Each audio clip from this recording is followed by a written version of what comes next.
اے خداوند، حق کو سن، میری فریاد پر توجہ کر، میری دعا پر جو بے ریا لبوں سے نکلتی ہے کان لگا۔ میرا فیصلہ تیرے حضور سے صادر ہو، تیری آنکھیں راستی کو دیکھیں۔ تو نے میرے دل کو آزما لیا ہے، تو نے رات کو میری نگرانی کی۔ تو نے مجھے پرکھا اور کچھ کھوٹ نہ پایا۔ میں نے ٹھان لیا ہے کہ میرا منہ خطا نہ کرے۔ انسانی کاموں میں تیرے لبوں کے کلام کی مدد سے میں ظالموں کی راہوں سے باز رہا ہوں۔ میرے قدم تیرے راستوں پر قائم رہے ہیں، میرے پاؤں پھسلے نہیں۔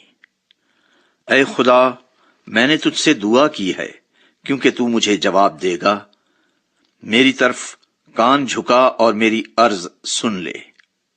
تو جو اپنے داہنے ہاتھ سے اپنے توکل کرنے والوں کو ان کے مخالفوں سے بچاتا ہے، اپنی عجیب شفقت دکھا۔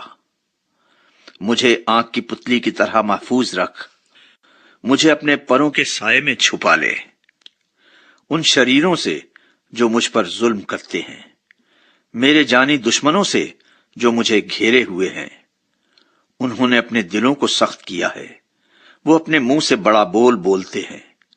انہوں نے قدم قدم پر ہم کو گھیرا ہے، وہ تاک لگائے ہیں کہ ہم کو زمین پر پٹک دیں۔ وہ اس ببر کی مانند ہے جو پھاڑنے پر حریص ہو، وہ گویا جوان ببر ہے جو پوشیدہ جگہوں میں دبکا ہوا ہے۔ اٹھ اے خداوند، اس کا سامنا کر، اسے پٹک دے۔ اپنی تلوار سے میری جان کو شریر سے بچا لے۔ اپنے ہاتھ سے اے خداوند مجھے لوگوں سے بچا، یعنی دنیا کے لوگوں سے جن کا بخرا اسی زندگی میں ہے اور جن کا پیٹ تو اپنے ذخیرے سے بھرتا ہے۔